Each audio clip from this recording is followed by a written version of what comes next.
For the last 43 days, life in Srinagar has been brought to a standstill. Indian military has used barbed wire and day and night curfew to deal with protests which turned violent. Vehicles cannot enter other districts of Indian-administered Kashmir, and the Srinagar-Jammu highway remains blocked. Residents say that's created a shortage of food essentials, baby formula and medicines. It's also causing concern among the international community, including the largest bloc of Islamic countries. It's not an internal Indian problem. This has to be exposed all the time. We also have to work harder to enhance the international organization, especially human rights organization, to recognize this as a human rights issue and to say so. They bombard us with reports about human rights violations all over the world, but they're not as generous when it comes to the question of human rights in Kashmir. India's government says the protests in Kashmir are being fomented by neighboring Pakistan.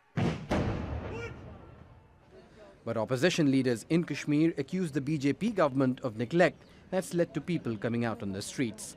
We have requested the President to use his good offices to get the government of India to acknowledge that basically the root cause of what is happening today lies in the politics of Jammu and Kashmir, and the solution also must be found politically, not administratively, and not through the use of force.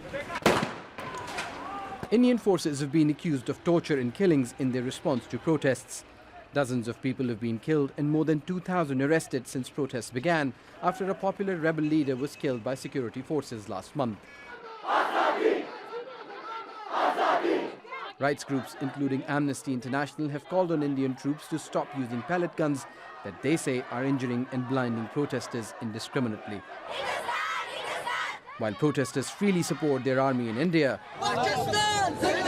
and demonstrators take to the streets in Pakistan accusing Delhi of violating basic rights, the people of Kashmir remain in a militarized zone with mounting numbers of dead and injured.